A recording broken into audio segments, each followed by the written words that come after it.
Welcome to Twists of Life, where every story has an unexpected turn. Stories of joy and sorrow, hope and redemption, just like the life we all live. Make yourself comfortable. It's time to begin.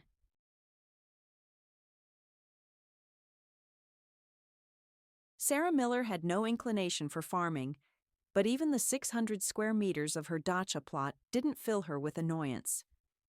She was endowed with an agreeable disposition, especially when the interests of her loved ones were concerned.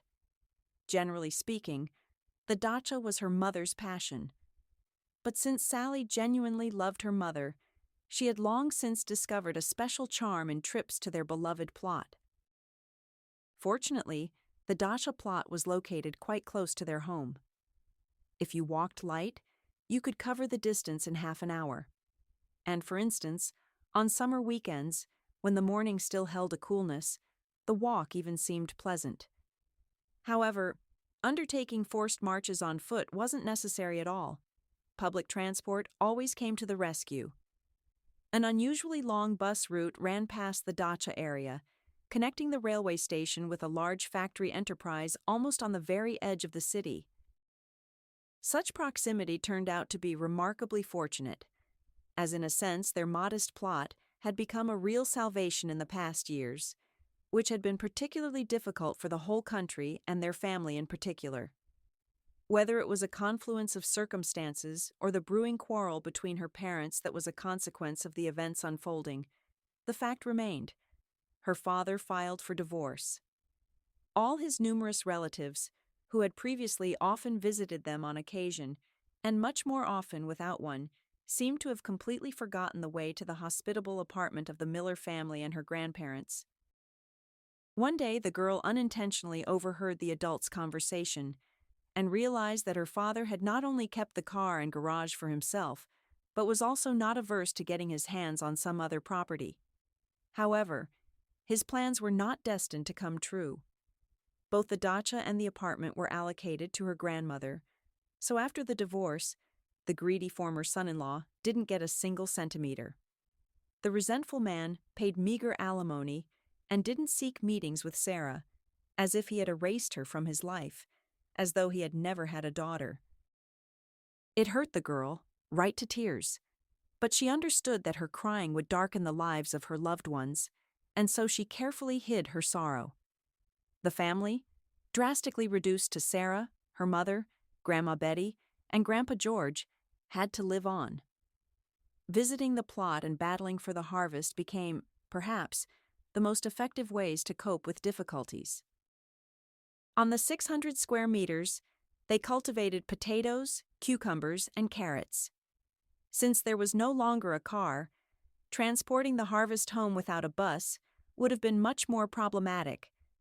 But this way, they even brought home tomatoes, which didn't always manage to turn red under the stingy summer sun. The green fruits, after simple kitchen processing, turned into a wonderful salad that perfectly enlivened the rather meager menu. Under the careful guidance of Grandma Betty and her mother, Sally, who was still quite young in those years, grated the carrots needed for the recipe and sang a simple song about an evergreen tomato and the magical land of Limonia. Remembering the past, the woman was surprised by the inexhaustible optimism of the adults in her family. They showed it even in the darkest moments. Soon after Sarah's father separated from her mother, a period so sad arrived that there was no money left in the house at all. Her father, even including the alimony, seemed to have dissolved from his daughter's life. A few years after the divorce, Grandma, Grandpa, and Mom were working at the same factory. And there, as if out of spite, wages were delayed, and delayed for a long time. After a few months, even their modest savings melted away. Sarah understood that her family was protecting her, trying to shield her from excessive immersion in adult problems. However, it was impossible not to notice that store-bought sweets hardly ever appeared on the table. Not even her favorite cheap sausage, which twisted into a bizarre funnel after boiling. Striving to be useful, Sarah scoured the disreputable corners of the neighborhood, collecting empty bottles in a bag her grandmother had sewn. Then the girl soaked her fines, as they paid a little more for clean glass containers at the recycling point, and with the money she earned, she bought bread or something else necessary for home.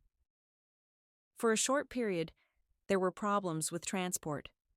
Buses stopped following the schedule due to a sharp reduction in their number on the route. As a result, squeezing into the bus with bags became a practically impossible task. And then Grandpa George designed two convenient, maneuverable trolleys.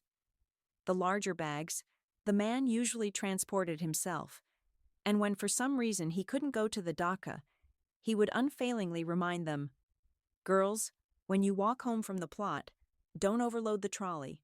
Protect yourselves from bruises." This was extraordinarily touching and sweet. The smaller trolley was usually handled by Sarah's mother, and when the load wasn't too heavy, she entrusted it to her daughter. So together, pitying and supporting each other, they overcame all adversities. By the time she received her passport, Sarah had managed to harbor resentment towards practically the entire male sex, and taking her mother's maiden name, became Miller after her grandfather. He alone was the true support in their small family. Inventive, full of optimism, and approaching the most difficult situations with humor, Grandpa George managed to always get everything done and never once reproached his daughter Mary for not saving her marriage to her husband. Sarah had recently often reflected on the fact that her parents divorced when her mother was about the same age she was now. In some ways, their fates turned out to be similar. Sarah's marriage had also crumbled, like a sandcastle under the onslaught of incoming waves. However, she and her husband Ethan had no children. At first, by mutual agreement, although Sarah was already 26, they decided to live for themselves. Then somehow, suddenly, Ethan got caught up in the career race, and it turned out that he, successful and driven, was snatched up by a colleague of his, just as energetic and sharp. 3 years of a calm and outwardly prosperous marriage proved defenseless against a passionate infatuation. However, Sarah didn't consider this turn of fate a tragedy. Almost 2 years had passed since the perfectly civilized divorce, and perhaps not even a hint of regret remained. Sarah's mother had a much harder time. A child, even one approaching the difficult age of adolescence, needed to be raised, clothed, and fed, and the times were troubled. Although things were tough back then, Sarah's memories of the first 15 years of her life more often had a light shade of sadness. After all, Grandpa George and Grandma Betty were alive then. Their family dealt with hardships together. Financially, things were incomparably easier now, and Sarah was incredibly sorry that they didn't see how both their daughter and granddaughter were living quite well, even excellently. However, sometimes it seemed to her, especially at the dacha, that both Grandma and Grandpa were very close by. As if right now, from somewhere beside the little house, she would hear Grandma's affectionate voice. "Sally, run here. The raspberries are ripe. Come have a treat." Or Grandpa would walk through the gate, smiling with the look of a conqueror, showing off a string of caught fish, and asking his wife, daughter, and granddaughter, "Well, my precious ladies, what would you like for dinner tonight? Shall I make ushitsa, or would you prefer fried fish?" Oh, how many pleasant things were connected with the plot. Now the dacha had partly lost its role as a food base. The potato patch had shrunk to a few bushes, just enough to sample young boiled tubers with dill, according to old tradition, and had given way to flowers. Of course, there was still room for tomatoes and cucumbers, but mostly the main harvest now consisted of fruits and berries. However, the most important thing was that on the small plot, where probably every handful of earth was familiar, she easily found peace, mixed with a light sadness. Sarah's mother also enjoyed going to the dacha, but for the past 2 weeks, the woman had been resting in a sanatorium at her daughter's insistence. The trials she had faced in her youth had taken their toll. Yesterday, her mother called and asked her to pick berries, water the plants, and deal with the grass that had surely grown wild. And Sarah, without the slightest objection, set aside the second half of Wednesday to go to the dacha. She asked to leave work early. Thankfully, nothing urgent was expected, and set off. Sarah picked the currants, weeded a bit around the cultivated plants, watered the seedlings, and filled the containers.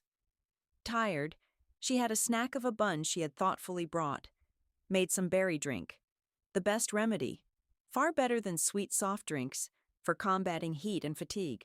She lay down for a short rest and unexpectedly fell asleep. Sarah's awakening was abrupt. The transition from summer twilight to a velvety night is, of course, a pleasant moment, but only if you have time to truly enjoy it. At the moment, this luxury was unavailable to the woman. The clock on her smartphone screen mockingly suggested she needed to hurry, otherwise the last scheduled bus would speed off towards home without her. In that case, she would either have to take a walk at a not-too-suitable time, or stay overnight at the dacha and rush home on the morning bus, leave the harvested produce there, and fly to work on the wings of responsibility. Sarah quickly packed what she had gathered into her bag and hurried to the bus stop. The woman was in a hurry, and seeing a thin girl sitting on a flower bed made from a huge tire near one of the plots, she walked past. Sarah took a few steps, but a vague realization prevented her from going further.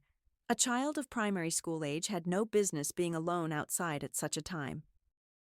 Sarah had been acquainted with the Smiths, the owners of this plot, since they purchased it, so she could say for sure that she had never seen this little girl with them. Of course, the girl might have been brought to visit, and she had just gone out for a walk. But the dark windows of the Smiths' house made it clear. It was empty.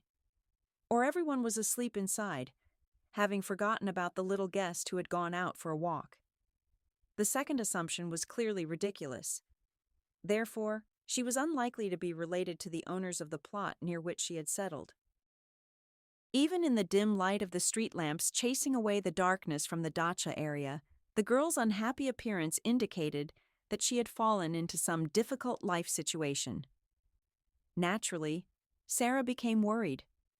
Perhaps this supposedly chance meeting was part of some scam? Just recently, on her way home from work, she had read a story online about a man who, because of his soft heart, had almost landed himself in a heap of trouble and only miraculously escaped a trap set by criminals. No, the woman decisively dismissed the suspicion that the girl was involved in fraud. Of course, the possibility of a criminal backstory to her appearance in the dacha area remained, and Sarah's keen intuition was practically screaming, this little stranger needed help. Mentally scolding herself for excessive curiosity and interfering in other people's business, the woman turned and asked, "Are you waiting for someone, or are you lost?" The girl flinched and rattled off. "Excuse me, but I need help. I got on the bus. There were a lot of people. I wanted to pay the fare, but my wallet wasn't in my bag. My school pass was in there, and money. They even took my phone. It's just a simple button phone, but it's still annoying." I tried to explain to the conductor that someone must have taken it, that they had taken all my valuables, however small. She got angry and told me to walk. So I'm walking here. I turned into the dachas to wait out the heat. I tried asking for money, but no one will give me any. Sarah sat down next to the girl on the tire and clarified, "Where do you need to go?" Judging by the address the girl gave, she needed, like Sarah herself, to catch a bus heading towards the city center. The woman didn't hesitate for long and commanded, "Well then, let's go quickly. I'll pay for your fare." The girl was incredibly happy, and taking one of Sarah's bags of berries to help, she kept repeating words of gratitude nonstop on the way to the bus stop. Soon the women were sitting in the stuffy bus, and the stranger asked, "Could you please give me your phone number? I'll remember it and give you everything back later." Sarah looked closely at her companion. Her initial assumption that she was around 7 years old turned out to be wrong. Judging by her thoughtfulness and how the girl phrased her sentences, she was clearly older. The woman smiled. Don't worry. I won't go broke from buying one ticket. By the way, what's your name? The girl introduced herself. Olivia. Liv. Very nice to meet you. And I'm Sarah. So, we've met. Listen, maybe we should let your family know you're okay. Are you going home? Liv looked sad and admitted, Thank you, but I don't remember my mom's phone number by heart. The woman noticed that her companion, apparently tired from the day's worries, kept drifting off to sleep and then surfacing from its sweet embrace and offered her shoulder. Don't be shy. Rest. I'll wake you up before your stop. The girl, desperately suppressing a yawn, asked again, Do you have to go even further? Sarah nodded. She didn't want to make the girl feel awkward by explaining that she had decided to escort her all the way home and hand her over to her relatives. The district Liv was heading to was too questionable, although central. There, old houses sunken into the ground bordered newly built high-rises, and residents, according to media reports, were being relocated to wonderful districts. The city dwellers, of course, understood that the former residents of the center ended up literally on the outskirts, and the most defiant were even pushed towards unfavorable relocation by a supposedly accidental confluence of adverse circumstances. Wooden houses regularly flared up like matches, clearing space with minimal cost for developers. Sometimes, driving past, Sarah noticed that many buildings were empty, or most likely, served as a shelter for antisocial elements and hooligans. Of course, the woman was anxious, but wandering the streets of this district alone at such a late hour was completely unwise for the girl. Liv trustingly leaned against the shoulder of her unexpected protectress. Passing her own stop, Sarah sighed, understanding that because of her kind impulse, she wouldn't be home anytime soon. And sending her mother a text message wishing her good night, she thought about everything and nothing. Thoughts about work were replaced by reflections on the need to arrange her personal life, and then shifted to worries about how the plants at the dacha would fare by Friday, given the established heat. Finally, the bus took Sarah and Liv to the required stop, and after a short walk down the almost unlit street, the girl stopped at a dilapidated little house. She didn't even have time to take out her key before the door flew open. A woman in a stretched-out tank top and tight cycling shorts came out onto the threshold and burst into a scream. "What are you doing, Olivia? Where's the money your father gave you? I called him, and I know you left his place, and I already thought you'd made off with the loot and gone on the run. I was thinking of reporting you missing." Behind the screaming woman appeared thin children, a girl about Liv's age, a slightly younger boy, and a tiny little girl crawling after the older ones. Liv started to explain the situation she had gotten into, stumbling over her words. And Sarah froze, unable to say anything or even move from the spot. The stunned woman wanted to turn around and leave. Her feet felt glued to the asphalt in amazement. The lady scolding Liv was perfectly familiar to Sarah. It was her former best friend, and now, for many years, her sworn enemy, Beth Taylor. Many years ago, she had separated Sarah from Jamie, her first strong love. Now, from the perspective of her age, the woman understood that she shouldn't have shared all her personal secrets with Elizabeth. But back then, not yet 16, she believed in unbreakable friendship and was also too shy to discuss overly delicate topics with her mother and grandmother. Beth had learned from Sarah herself that Jamie was insisting on intimacy, arguing that they would definitely get married as soon as his beloved girl turned 18. So what difference did it make when they became intimate? Sarah was almost in agreement. The guy's argument seemed very convincing, and the girl was ready to forget all the moral principles that her older relatives had instilled in her. She constantly, sometimes aloud, sometimes mentally, sang a naive popular song about a plane in love, because the words of this simple hit so accurately described her story.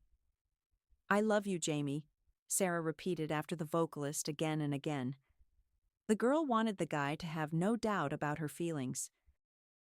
The only snag was the desire to make the first time something special, and the girl's overly long preparation for such an important moment. But it turned out that while she was doubting and planning, Beth was acting. As a result, Jamie, who had come for their date, somewhat embarrassed, announced to Sarah that he was breaking up with her. "Understand, it's not about you.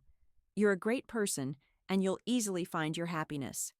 He said something else in the same vein, but the girl seemed not to hear him, and then she turned and ran, not noticing the puddles under her feet.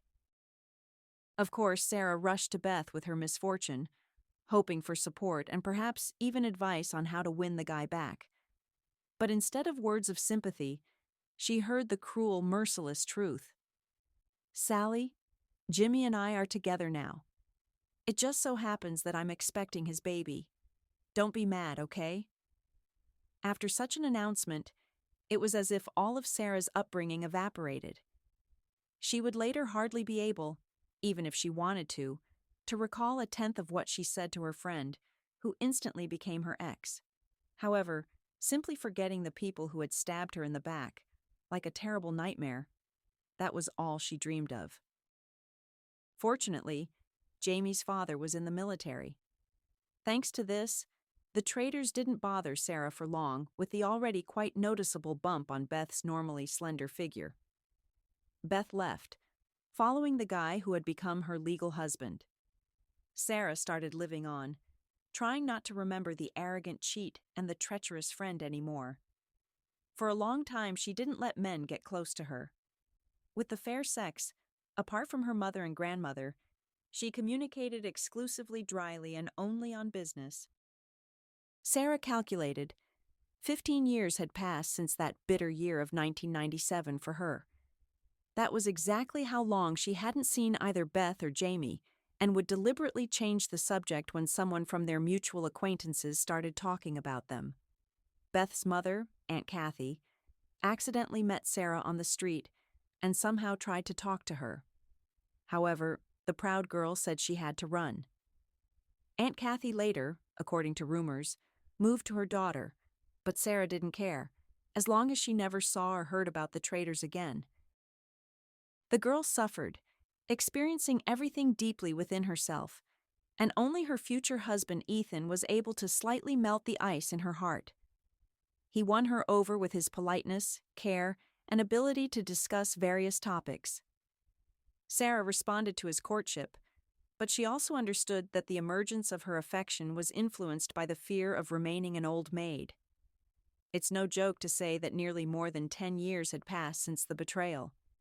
Sarah probably only married Ethan because he was the complete opposite of Jamie, both in appearance and character. But their life together still didn't work out.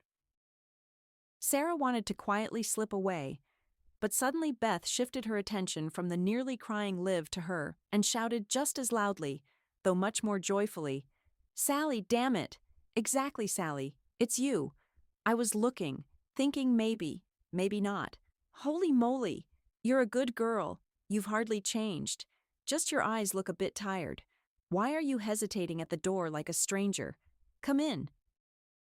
Nearly knocking over Liv, who was standing in front of Sarah, Beth grabbed her old acquaintance by the wrist, since she had bags in her hands, and pulled her inside the house. Come in quickly. Let's sit and talk. We haven't seen each other in so many years. As you can see, I already have 4 children. And how about you?"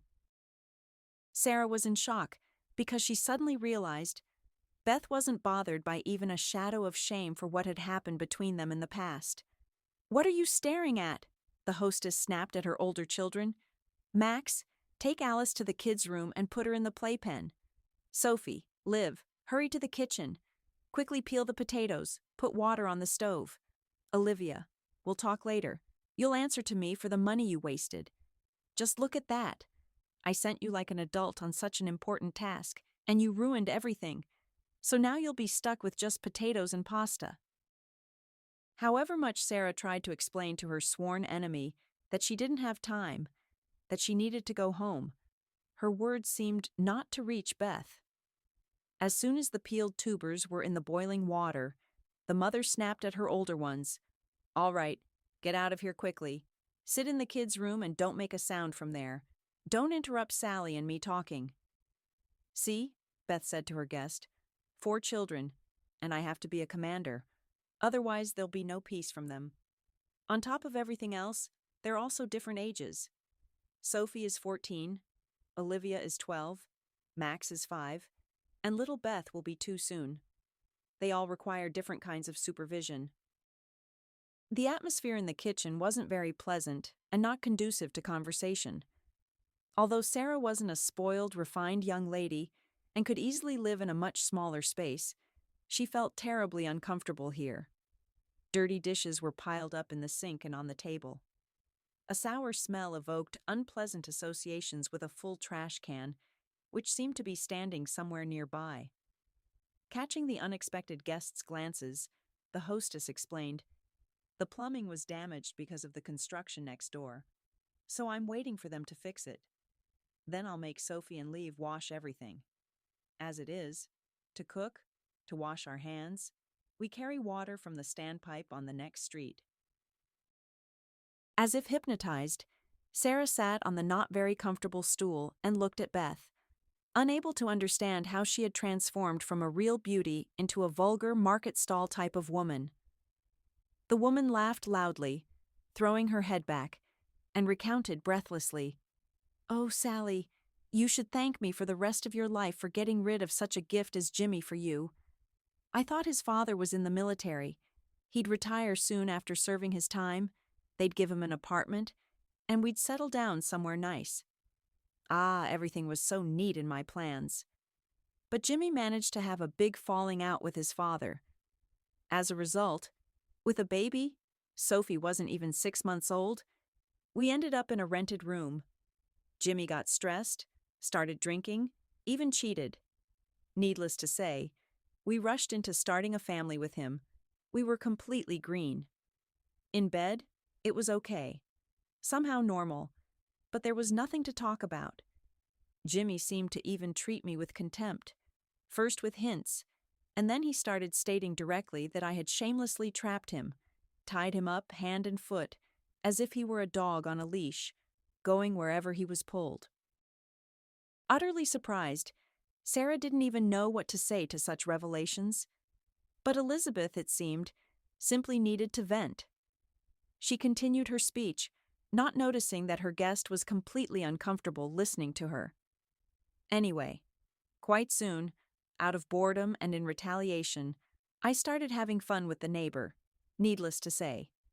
It seemed everything was going well somehow, and then somehow we got caught.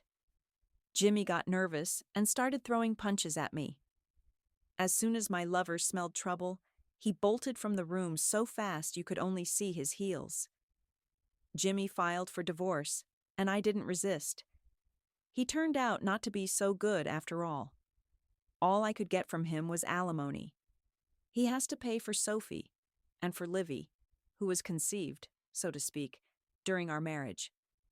Honestly, I don't even know who she is. As luck would have it, I'm having temporary problems with my card. I sent that scatterbrain out for cash today, and she completely messed it up and lost her phone too. Max and Alice are from my current husband, but he's practically checked out, doesn't show up for days at a time. When he does come, there's not much joy either, but they promise to give us a new apartment soon. We just moved here recently, sort of following Jimmy, so we could get all sorts of extra bonuses besides the alimony.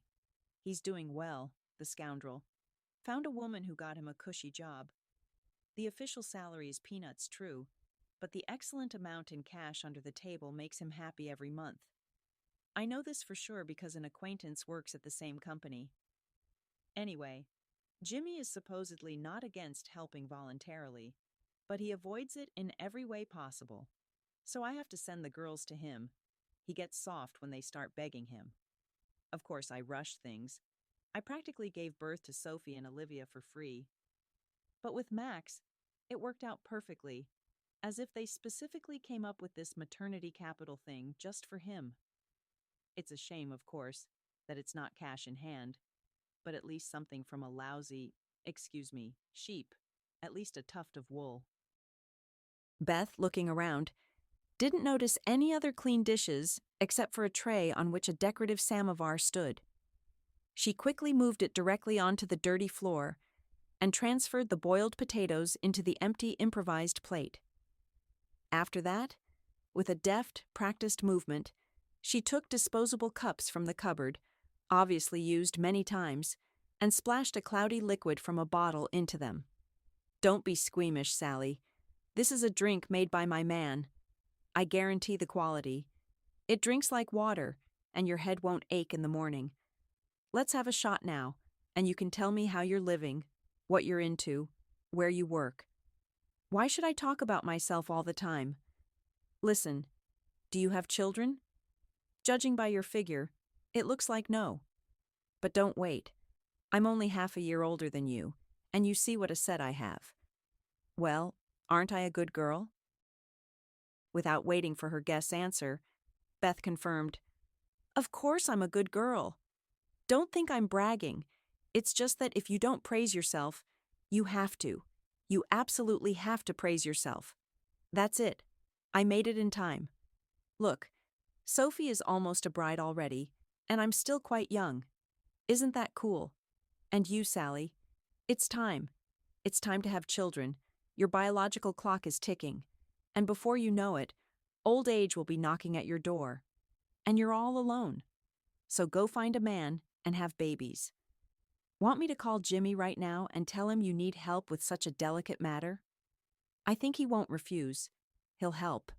And then he won't interfere. The baby will be all yours, with no claims from him. Otherwise, his harpy wife will quickly sort him out. And Jimmy isn't stupid enough to ruin a profitable marriage. So, shall I call?"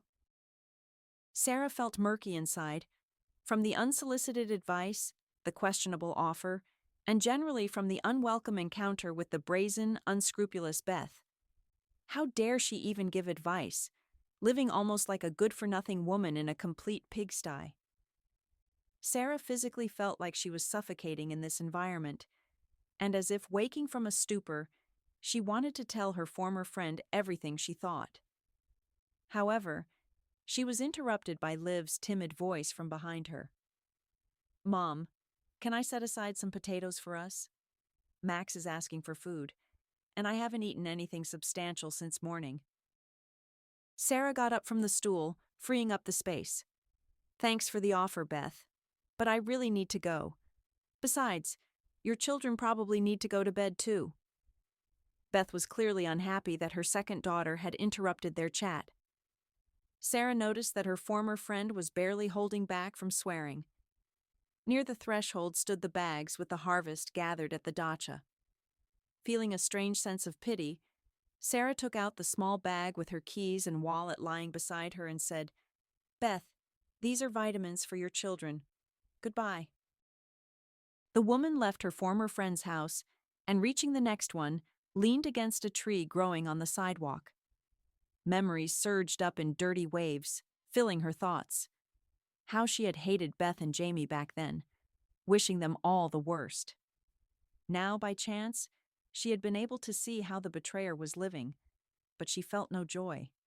She felt sorry primarily for the children, and what's more, even for Jamie and Beth, for whom she had once devised the most agonizing punishments.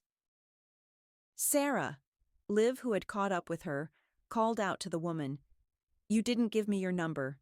Please, here's a piece of paper and a pen. Write it down for me."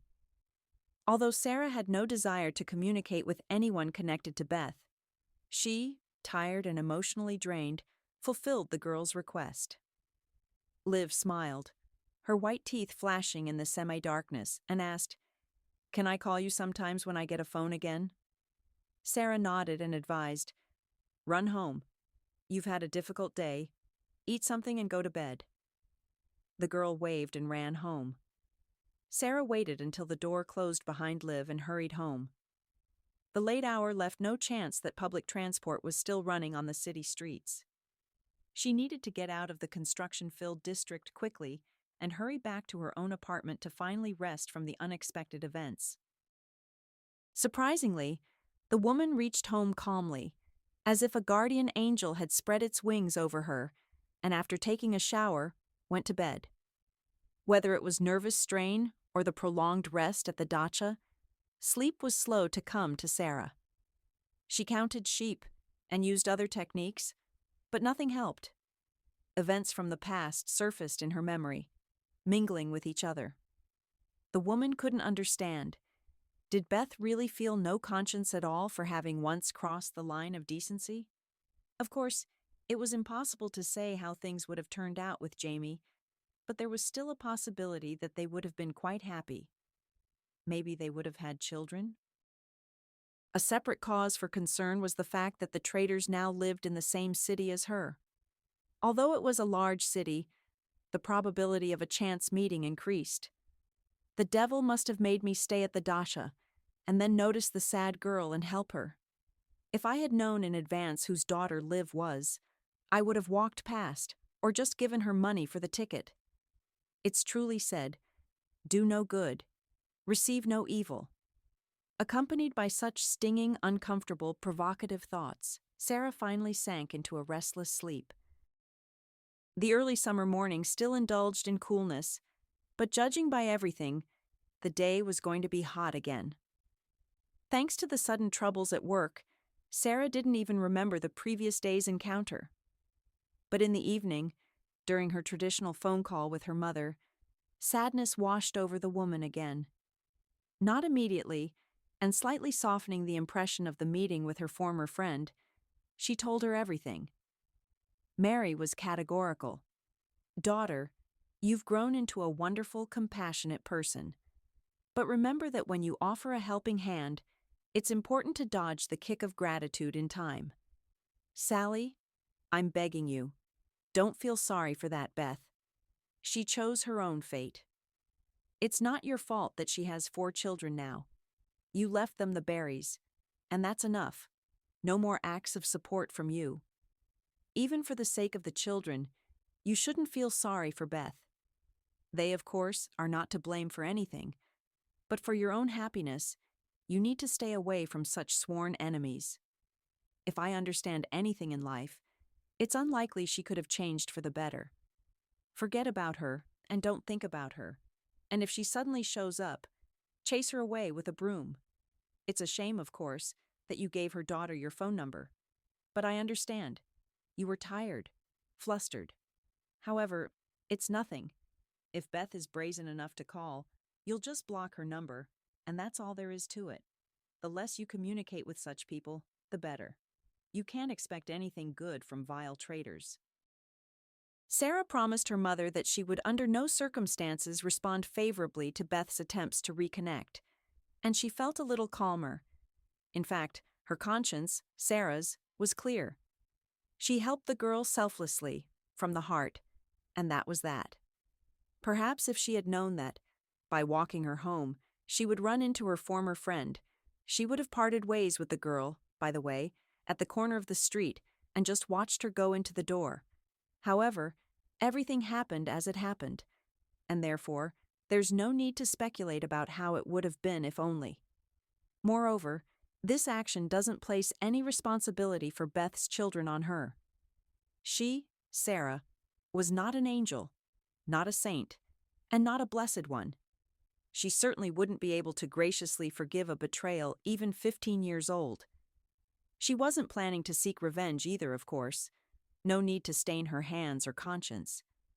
And honestly, the pain had subsided.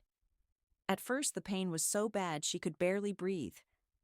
But she had persevered, survived, rebuilt herself, pulling herself, figuratively speaking, from under the rubble of a great and bright love on her part. Now she had no desire whatsoever to communicate with dishonest people who had unexpectedly surfaced from the past. Sarah's mother returned from the sanatorium, and everything in the small, friendly Miller family went back to normal. The sincere joy of reuniting with a loved one was mutual. Together, the women celebrated this not very grand but important event at their beloved dacha, and life continued according to the long-established routine. The rest of the summer passed peacefully. For a while, the woman answered calls from unknown numbers with apprehension, fearing she would hear Leave's voice. But then this fear also subsided. Golden autumn generously delighted them with a harvest of apples, and to Sarah's great joy, neither Beth nor Jamie appeared on the horizon. With a slight tremor of the soul, the woman walked past the plot where she had once met the daughter of her sworn enemy, but later this feeling also remained in the past, especially when Sarah met Adam. This happened not far from the bus stop. A man in a simple domestic car slowed down, seeing two women pulling trolleys too slowly, and offered them a ride. If Mary hadn't felt a little unwell that evening due to the change in weather turning towards real autumn, she would surely have found a reason to refuse such kindness. However, Sarah took responsibility for the answer herself, and thanking the driver for his kindness, helped her mother get into the car. By this point, the bags were already in the trunk, carefully placed there by the kind-hearted man. On the way, the driver introduced himself and even, taking a wrist blood pressure monitor from the glove compartment, handed it to Mary. Just in case, measure your pressure. Maybe it makes sense to stop by a hospital or pharmacy? The readings were quite acceptable. The man, after asking for the address of his new acquaintances, soon drove Mary and Sarah to their building entrance, and then helped carry the bags into the apartment. Adam refused the offered tea, but gratefully accepted a bag of apples. In addition, the man asked Sarah for her phone number. They started dating, and Addie gradually became one of the family in the small female kingdom. He helped as much as he could, both at the dacha and in the apartment, although both Mary and Sarah tried not to burden him with problems. However, he categorically rejected their attempts to pay him for his work. The only thing that made Mary wary was that the man spoke very sparingly about himself. Adam described his life story in dotted lines, schematically and without details. Born in one of the Soviet republics, then forced to leave with his family, trained as a car mechanic, got a job, then was drafted for compulsory service, served in a hot spot, returned, got married, divorced, no children, works, lives in a rented apartment, but is already looking for an apartment to mortgage. As soon as Adam was asked about his relatives, he would shut down and ask, "Let's wait until I'm ready. I'll tell you everything myself." Thus, Sarah, not limited in her fantasies, decided that some terrible tragedy had occurred in Adam's past, which was still painful and difficult for him to recall. Mary felt a slight distrust towards the new acquaintance. It was just too easy for him to find common ground with her daughter. Adam liked the same music and movies as Sarah. He could easily finish a sentence she started, and often completely agreed with any opinion she expressed. The man didn't rush things, but at the same time, he was establishing himself more and more firmly in Sarah's life. It got to the point where he would drive her to work, bring her home, take her to the dacha and back. At first, Mary accepted the man benevolently, but gradually her gratitude for his help was replaced by wariness. Adam began to seem too smooth to her, excessively polite, always neat, and without the slightest signs of working in a car service. She never saw marks on his hands, like on her ex-husband's, and his desire to constantly keep track of all of Sarah's movements caused a burning sense of anxiety. One day, Mary decided to share her suspicions with her daughter. "Sally, listen to me calmly. Adam is somehow too perfect. Everything seems smooth and consistent. But just think, when does he manage to work if he's practically become your personal driver? And on a voluntary basis. Forgive me, but I absolutely don't believe in altruism in the modern world. Maybe you're secretly giving him money behind my back. For gas, at least?" Sarah was even a little offended. "So, just like that, for free? Just because he likes me? Driving me around isn't an option." After a pause, the young woman tried to soften the sharpness of her words, and as if surprised, admitted, "Actually, I offered Addie to cover the expenses, but he flatly refused. In my opinion, Mom, you're just worrying for nothing. Haven't you and I deserved to meet a good, selfless person? Mary herself wanted to believe in a miracle, but she tried to convince her daughter not to rush into opening her heart wide to Adam. That's true. You definitely deserve happiness. But don't rush. Think it over calmly yourself. After all, Addie doesn't show any details about his life, any emotions about past or present situations. When I start asking him questions, he avoids answering or says what we've already heard from him, like an actor who's memorized his role and sticks to it without any improvisation. He's never once snapped, never said anything unnecessary. Okay, I understand that remembering military actions might be difficult, but why is he so reserved about everything else? Sarah just winced at such complaints. Mom, there's no pleasing you. Remember, you told me about Ethan that he was too talkative, shifty. Addie is reserved, not talkative, and again, it's not right for you. Mary herself was not happy that she had started such a conversation with her daughter, and certainly didn't expect it to lead to a quarrel, fracturing their understanding which had seemed unshakable. Sarah went to her room, showing that she had no intention of continuing this conversation. And her mother became thoughtful. Maybe she really wasn't entirely objective about Adam. Indeed, isn't there a possibility that he's a man of action and not inclined to chatter about himself? And did her suspicions arise from maternal jealousy? No, Mary decided. I won't interfere in my daughter's relationship with her chosen one anymore. However, I will watch him carefully so as not to miss any warning signs. So what if Sally has turned 30?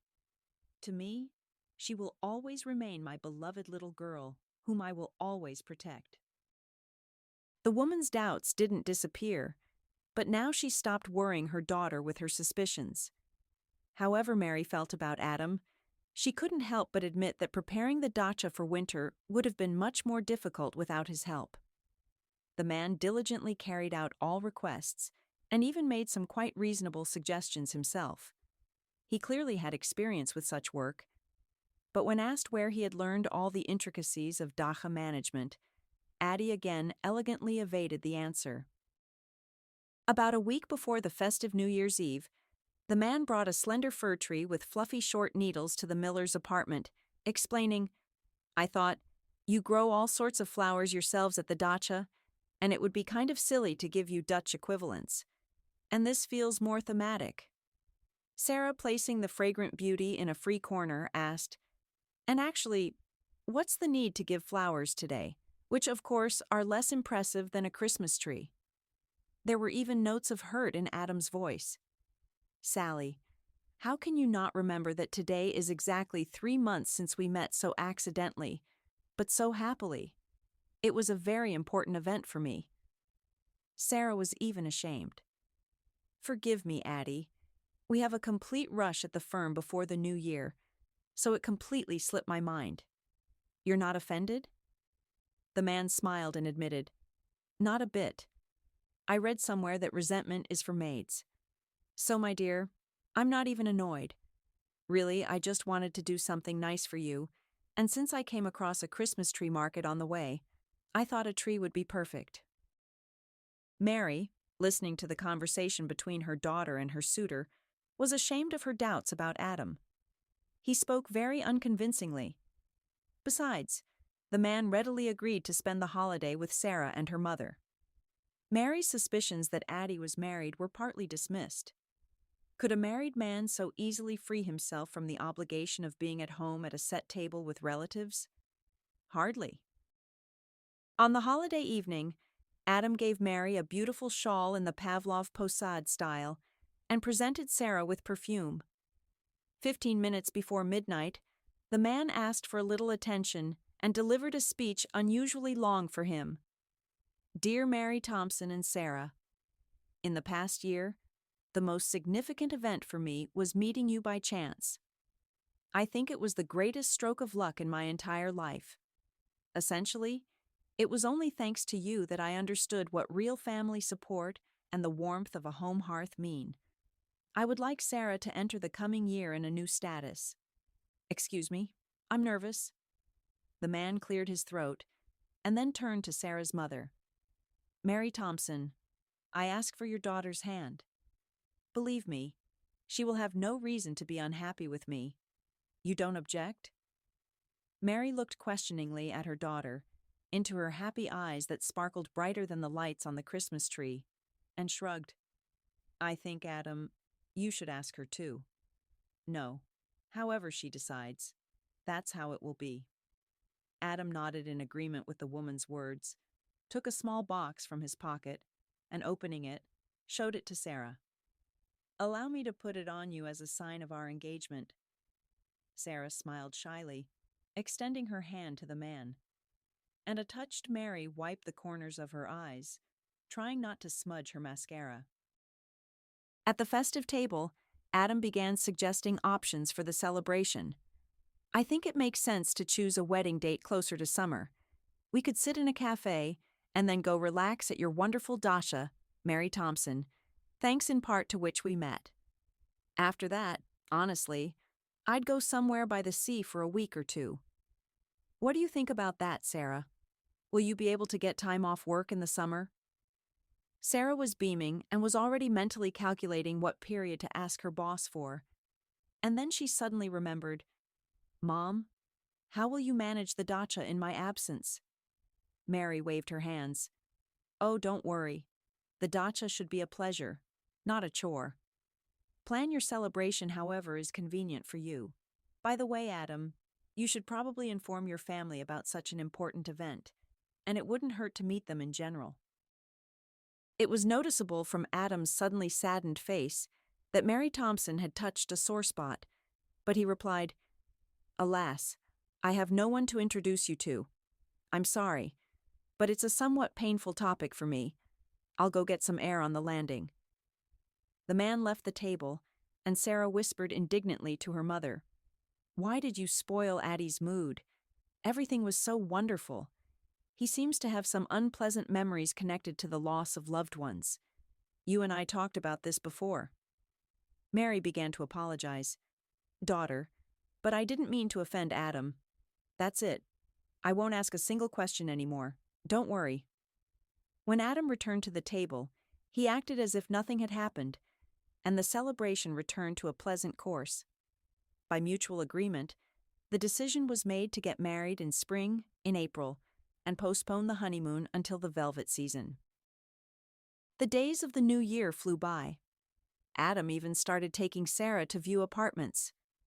However, out of the abundance of options, the perfect one just couldn't be found. Mary was happy for her daughter, but made one more attempt to check Adam's identity. The man's social media page was boring and devoid of any hints about his relatives. He posted photos of cars he had repaired and shared reposts of contests. The woman didn't notice anything objectionable and calmly began preparing for her daughter's upcoming wedding. One day, Adam, as usual, picked Sarah up after work, and the woman noticed that her fiancé was even more taciturn than usual. Watching him from the passenger seat, she saw how the man's brows were furrowed and how his jaw muscles twitched. The atmosphere in the car was tense, and unable to bear it, the woman asked, Addie, what's going on? Did something happen? Can I help with anything? The man turned off the avenue into a shopping center parking lot, stopped the car, and turned to Sarah. Adam's appearance was nothing like that of a happy groom preparing to say goodbye to bachelorhood. After a pause, he spoke. Sally, I have serious problems. The wedding might have to be postponed. They? Sarah asked, frightened. What happened? Adam, looking his fiancée in the eyes, shared his problems. To earn more money, besides my usual garage service, I started working another job for cash. So, last night, the boxes where cars brought in for repair were kept, to which I had access, and some I even repaired, burned down. Basically, they decided to blame me for the fire. The amount I have to pay is simply astronomical. I've already given all my savings, but it's like a drop in the ocean. I've been running around to banks all day, but with the salary I can show officially, there are no decent offers. They're threatening to cripple me, even find other ways to pressure me. I'm terribly afraid that you or your mother might suffer because of these bastards." Sarah was in shock. She had seen a report about a fire in the industrial zone on a city news website, but she couldn't have imagined that this emergency would affect her so closely. The woman stroked her fiancé's cheek with a comforting gesture and tried to say completely calmly, "Well, that's not a